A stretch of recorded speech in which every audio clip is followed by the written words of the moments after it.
Hey everybody, good morning. I'm on the way to take the wonderful, beautiful Ellie Jane to pre-K. Ellie's in the back there enjoying some mango. And lovely day here. Lovely to see the sunshine. So nice to see the warmth. Feel the warmth and to feel like you can not be shivering all the time. So what I wanted to chat about today is a topic that's been on my mind quite a bit.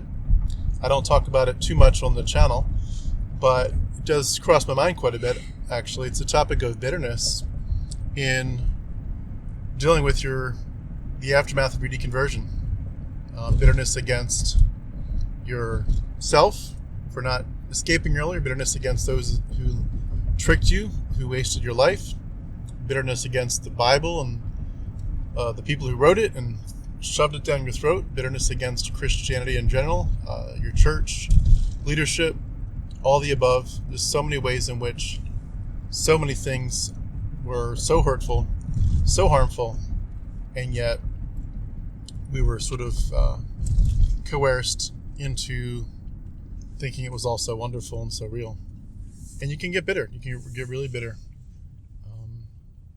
to the point that it can, I think, if you're not careful, it can, like any other bitterness, it can really overtake you. It can become the major motif where you spend your whole life basically feeling like you've just got so much hatred welling up inside of you over what's happened.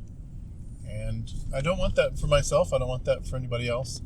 Life should be a place where you can thrive, and feel safe and smile, enjoy your life. And I don't think anybody would argue that bitterness is a killer of joy, and I hope that that's not your path. But if it is, or if it's potentially going to be your path as you struggle through this, I just wanted to say a few words of encouragement to hopefully help us to remind ourselves of why that's not the right way to live our lives, and what I do to avoid that mentality. And again, I respect that it's normal in some ways, but at some point you also have to take responsibility for your emotions and for how you respond to life, and you can't wait until life is going your way, until everything is the way you'd hoped it would be. You can't rewrite life. You can't go back in time. You can't do all those things and say, until I can rewrite history in some way, I'm going to choose to be unhappy. It doesn't work that way. You have to choose happiness in the midst of the storm. And I know there's a bunch of cliches we all say to ourselves about that stuff, but there's some real truth to it. The storm of life is real. And if we're going to wait until all the Christians in our lives apologize for what they did to us, we're never going to get there. We're never going to get to a place of happiness. So when I think about this whole topic of dealing with bitterness after deconversion, I try, of course, to really identify the sources of that bitterness. What is making me so bitter? And for the most part, it's this sense again that everybody else was really doing me wrong, and that it's just not fair. It's not fair to have lost time. It's not fair to have spent emotions focused on this weird mythology. The source of it all, the church and my family, you can get so angry to the point where you're just like, I cannot even think about them without being enraged. And when I think about the source of my bitterness, for me, a lot of it is related to a lot of doctrines that focused and created shame. A lot of the theology that we have in Christianity, it leads you to very much feel ashamed of yourself and to be embarrassed at who you are and to just not feel safe in your own skin. And that's what makes me bitter most of the time.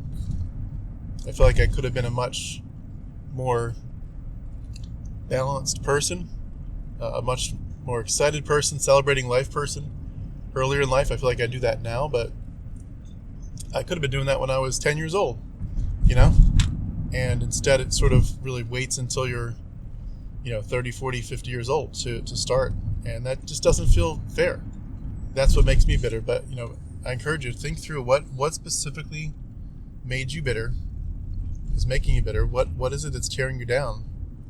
And then, if you can, try to do whatever you can to take that area of life and just really push the envelope hard and say, I'm going to sort of make up lost time,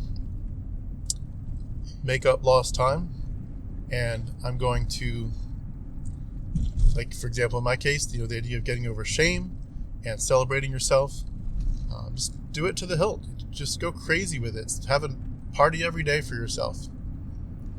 I think I've heard someone talk about the idea that someone stole your life, earlier.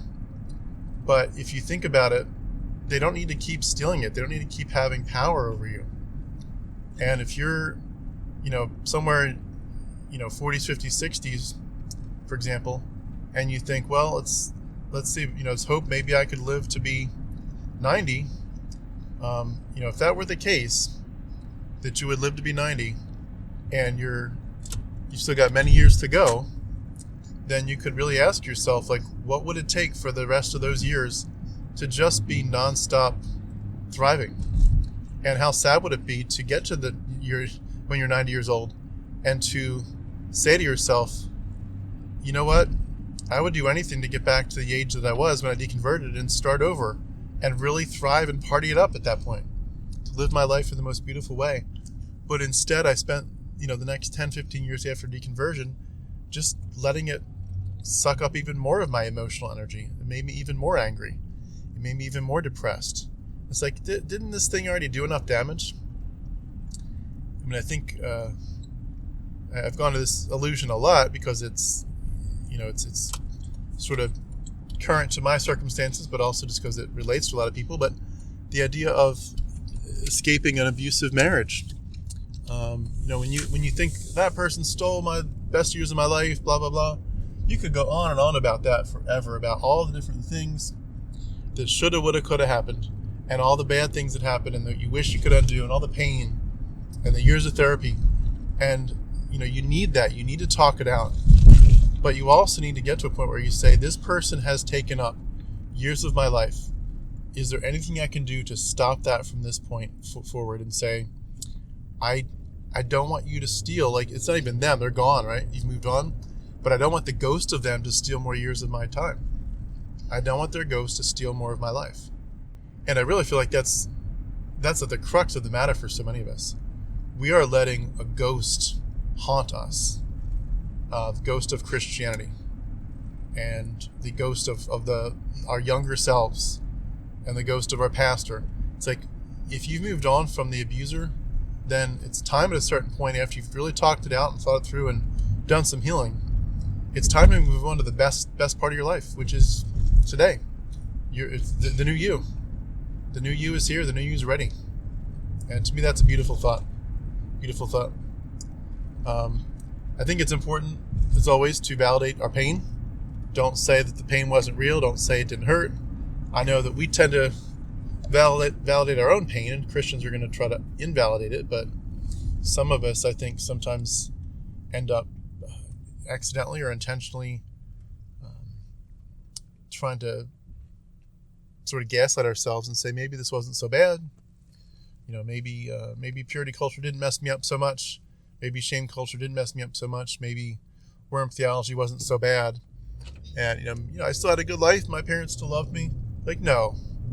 This was some sick, perverted, ugly, horrific stuff. Don't invalidate how bad it is. Don't invalidate your pain. Don't invalidate your reaction to it. Your reaction of horror is real, and the pain that you endured is real, and it's going to have its tentacles in you for a while. Don't let them stay voluntarily if you can help it. But you know that this thing did damage, and the damage is going to be there for a while. Don't invalidate yourself. Don't gaslight yourself. You have been through a lot, and so have I. We're not going to play the victim card forever. We're not going to play the idea that we're going to be bitter and that's somehow our new platform of bitterness. Our platform is joy. Our platform is love. Our platform is truth. But bitterness and the pain that they put us through is real. It's very real, and there's no benefit from pretending that it wasn't real and that it didn't hurt. It's important, I think, to, as you're thinking through it, to thoroughly deconstruct the dynamics of what happened and how it happened. And I've sort of implied that already, but just to make a point of it, it's going to help you to undo the bitterness, to move past the bitterness, if you can think through carefully how it happened. For example, one of the things that a lot of people talk about in my interviews, and that I've thought too, is that the past generations were in many ways doing the best that they could with the information they had. It doesn't take away their culpability, but it does say that there's a bigger story to this. This was just what everybody did. This is what everybody knew. This is what everybody loved. This was the culture. It was in their DNA. And when you look back at that, it doesn't excuse it, but it does explain it, and it helps you to understand, why they felt like they didn't have to change, why they didn't have a draw. I feel like one of the big things that our culture does a great job at is we are constantly looking for the next improvement. I think technology has done that in some ways, where we're like, I understand that the computers of today are going to be far outmatched by the computers in 2, 3, 4 years. Cell phones, cameras, etc. It's all going to improve. Computers will eventually incorporate a lot more things from the things that we've dreamt of, from everything from the Jetsons to Star Trek. There's things that people have come up with, and so that's pie in the sky, and some of them eventually become part of our normal life. Isn't that crazy? But when you think about that, we have this expectation now that technology will no longer stand still. We have an expectation that technology will move forward, and that we will not be in 5 years dealing with the same exact computer problems and the same exact computer capabilities as we do today. It's going to improve, and some of those improvements are going to be irrelevant to us, but some of them are going to be life-changing. We can't wait. We're like, yeah, if you can make my life easier and give me more free time to spend time with my loved ones, let's do it. If you can cut down my workload, let's do it. And that's a beautiful thing. But we need to we're doing that in our culture in general too. There's so many ways in which our world is hurting, but at least the good thing is we're more aware of it than ever. Between news and the internet connectivity, are just all the different ways that we talk to each other, there are a lot of sources for us to see the pain and to understand what's happened here. And I think what in our world, I think that's awesome, because we, in the same sense, can look backwards and say, they didn't have that. The past generations didn't have that. And it helps you to understand, how did they indoctrinate people? How did they think this was good, and why didn't they ever question it? And then think through specifically what happened to you. What was your journey like? And what were the different places where your journey changed radically? And sometimes that's not necessarily healing. It's just important to sort of chart it out and say, I know my story. I know it very well.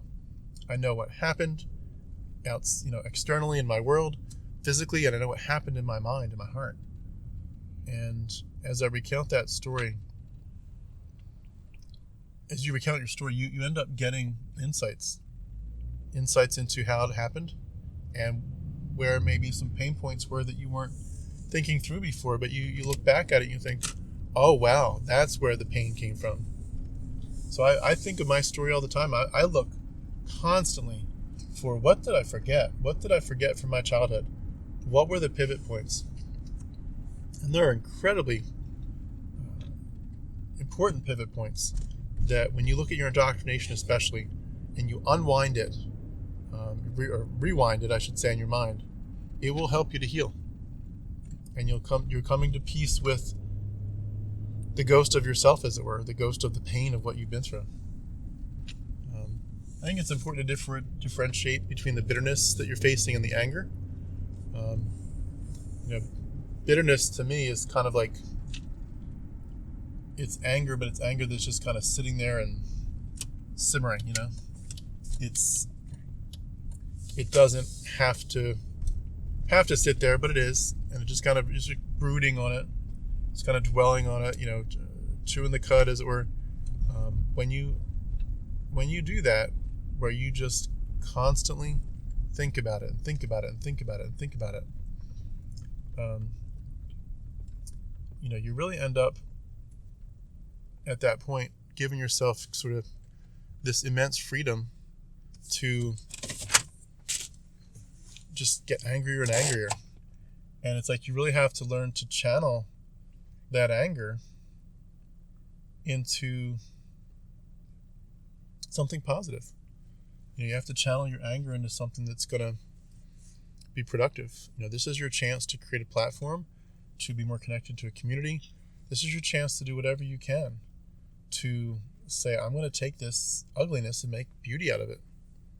What a beautiful thing. What a beautiful thing to take the ugliness and create beauty, to pursue beauty. It's such a great, great, great choice. Such a great choice in life. Can I have more mango, Daddy? You want more mango?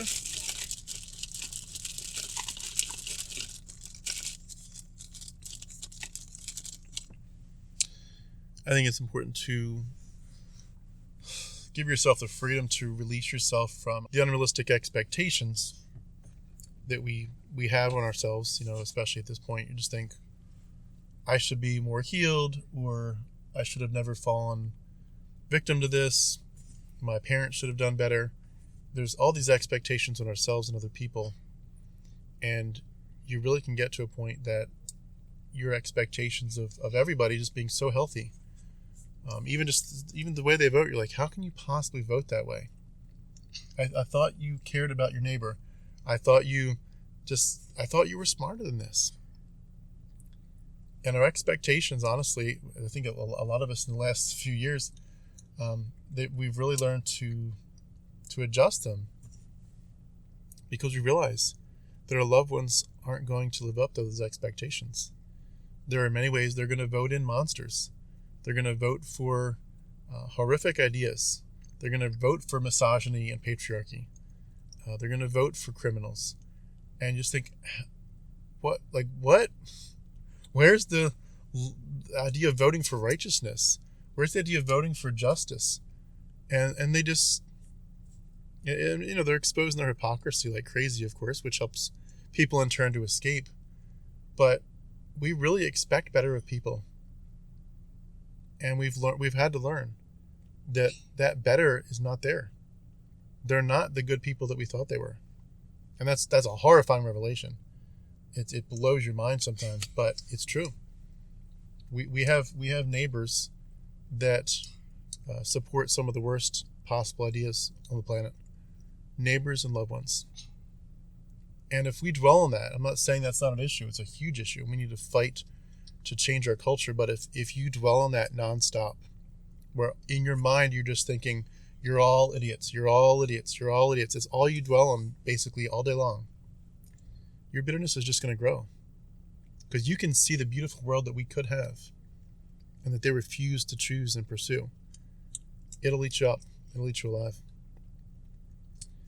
We talk a lot about reclaiming autonomy. I don't want to talk too much about that since we already talked about it so much, but in the sense that the autonomy we're usually talking about is Christianity had its hooks in you, but think of it as bitterness can also have its hooks in you. Bitterness can be another persona that's controlling you. You don't want anything to control you. Anything at all. You want to be in control. Your mind, your emotions, your psyche, your will, your power. Somebody's really enjoying her mango back there. My goodness. Is it good? High five.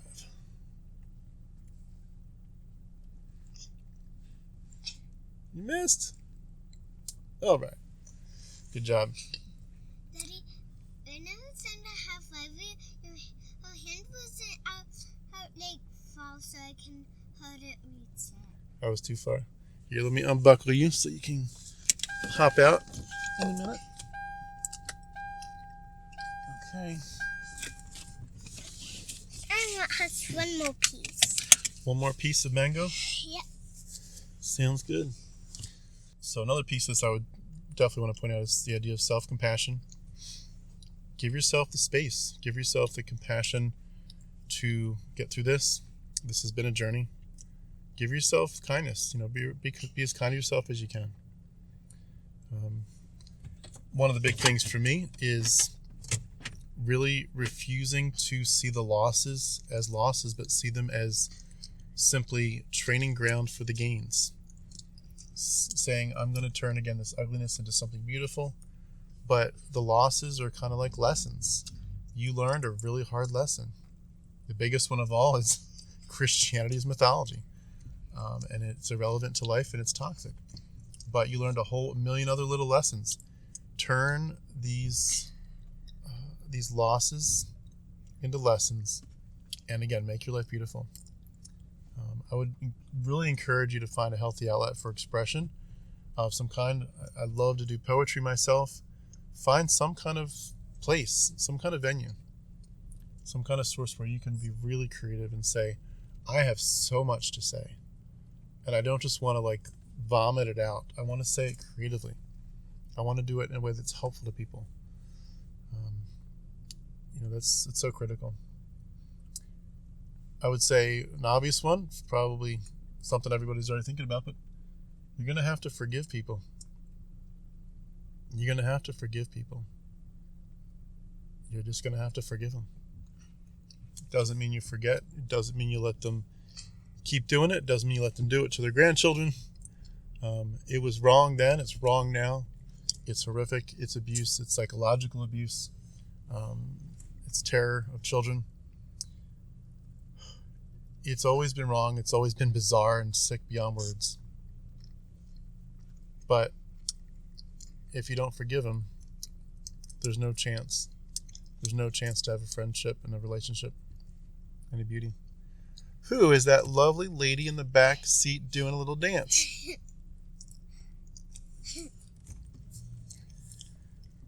I would say a big one for me too is, try to learn to be grateful if you can for where you are today. Be like, I'm just glad to be alive. I'm glad the sun's shining. I'm glad my life is what it is. I'm glad I've got that little beautiful girl in the back who can bring so much joy into my life, and all of her siblings. I love you, Dave. Daddy. You ready to go have a good day? Yep. Do you think you're gonna take a walk outside? Do you think it's warm enough? I don't know if it's gonna get warmer and warmer and warmer and warmer and warmer and warmer and warmer. You forgot warmer. Say one more. And warmer. Yeah, there you go. And warmer. Extra warmers? What? All right. Say goodbye in the camera. Bye. All right, darling. Where's my bag? I think it's right behind your seat here. You see it? Yeah. All right, baby girl. I love you. I love you. One more second. It's your turn. All right, here we go. You got the door? All right. Can you shut that for me when you get back out? Thank you so much. Thank you so much.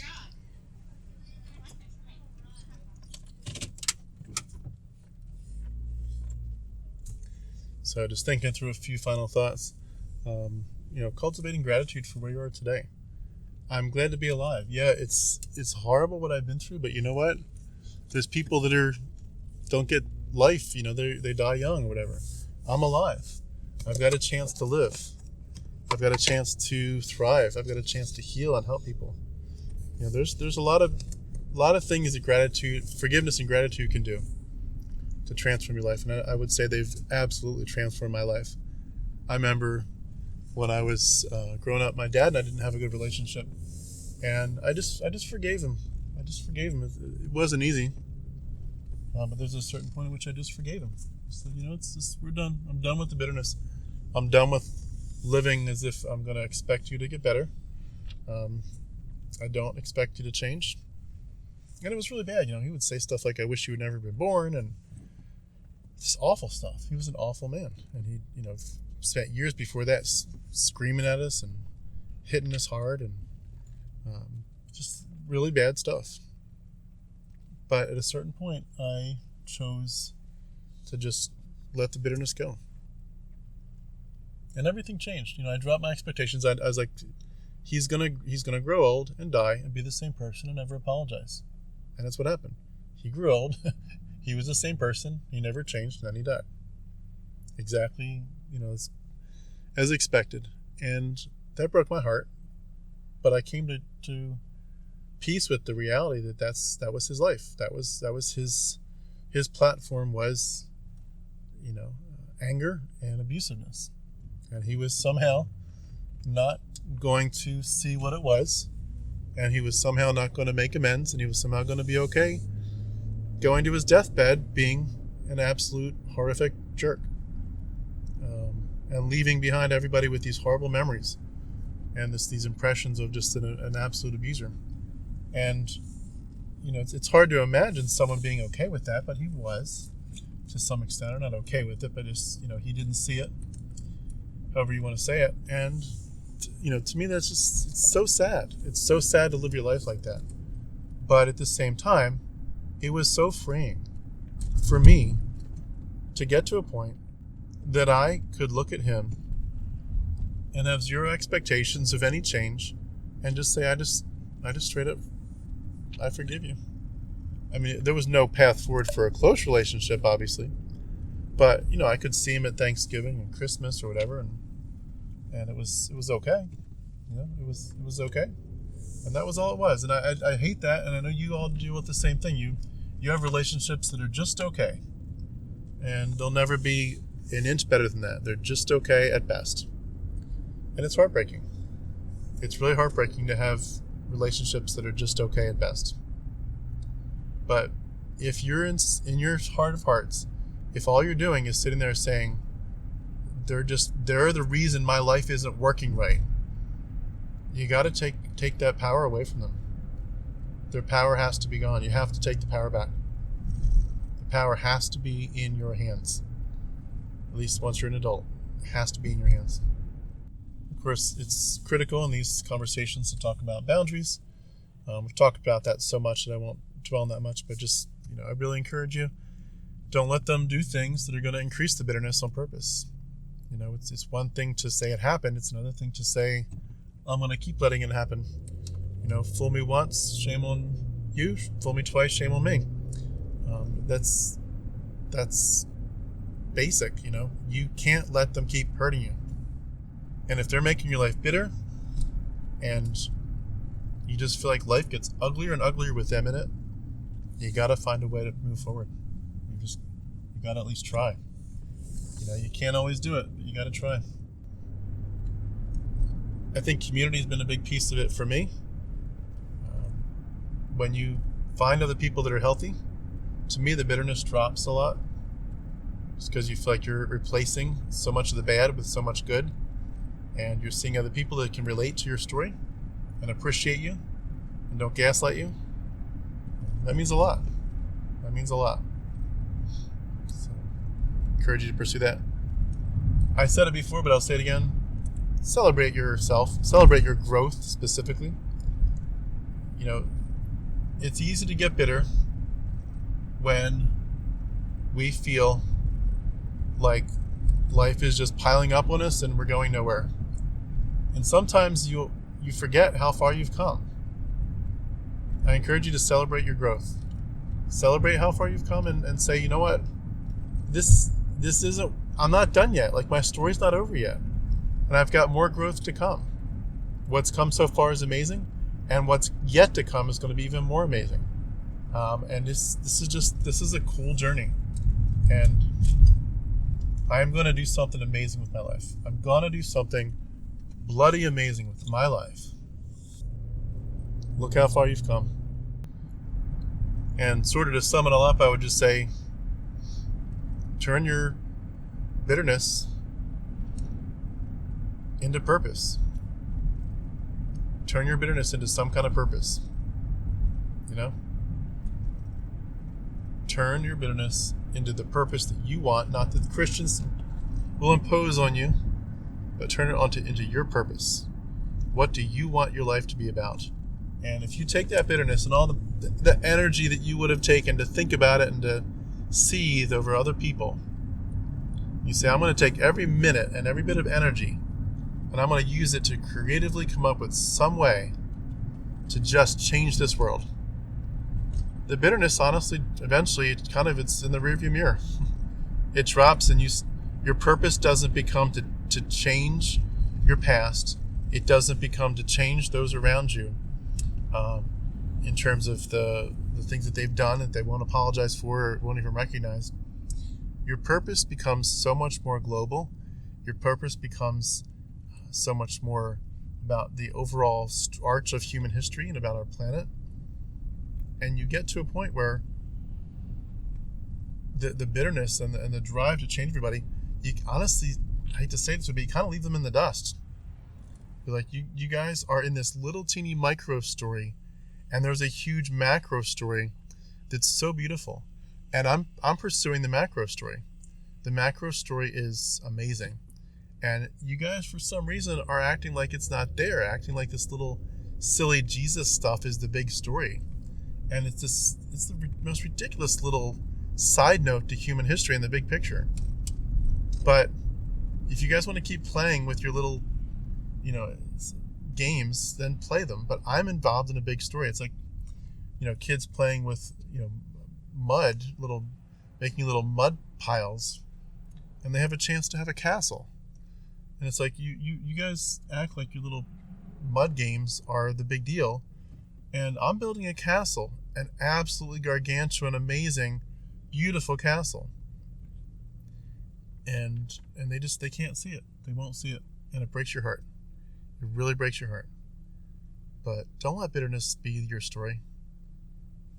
When we look at how we were as Christians, we talked so much about we want to shine and we want to let people know what we've got. Jesus is in our lives. He's in our hearts. And we are saved, and the message of salvation through the gospel, the death and resurrection of Christ, is transformative, and it gave us grace and life and beauty and purpose, and for here and the hereafter, and it's our all in all. And it gives us a reason to just shout for joy, shout to the rooftops, we are redeemed. Our life is amazing. And, Christians have this weird idea that they have a monopoly on joy, that they have a monopoly on rejoicing. It's very bizarre, this whole inner testimony of the Holy Spirit and the joy of the Spirit, the filling of the Spirit, all these things we talk about in Christianity. They don't. None of it's real. There's no spirit. It's all just human fervor. It's all human emotion. It's all human dynamics at play. Human psychology. But that same psychology it's already there. Whether you and I'm not familiar with Muslims, but I would imagine that Muslims and Buddhists and Hare Krishnas and other people have ways in which they would say similar things. Say, we can live our lives with joy only because of our God, our demigod. Because of what they've done, our lives have meaning and purpose. And without them, life would be utterly awful. And then they want to share it. They want to tell people, this is how you can have joy and peace. And once you realize none of that's real or relevant, it's never been real or relevant. It's always simply been about what you choose in your head. Joy is a choice in your head. Shine. Make them realize. Not that you've got something that they don't have. I mean, yes, atheism is a choice that can radically affect your joy in a positive way, but make them realize it's got nothing to do with Christianity. This is just part of being human, and you can choose joy no matter where you are, but it's not really going to work if you keep attributing it to a mythological literary character, obviously. But anyway, I hope you're doing okay with your struggle with bitterness. I know different people struggle with it in different ways. My wish for you, my hope for you, is that you aren't a bitter person, and that when you look back at your life, you look back and say, people looked at me, and they studied me, and they analyzed me, especially when I left Christianity. They wondered, what's his life going to be like? What's your life going to be like? What is the outcome of leaving Christianity? Where does this lead? Is it utter darkness like we thought? Are they just misery guts now? And then they look at you and you think, goodness gracious, that's a happy person. Goodness gracious, that's a person with joy. And that's a beautiful life. The most important battles of our lives are going to be fought in our minds. And one of the biggest ones out there is bitterness. I wish you all peace with your journey. Thanks for being part of mine. Love you all. Talk to you soon.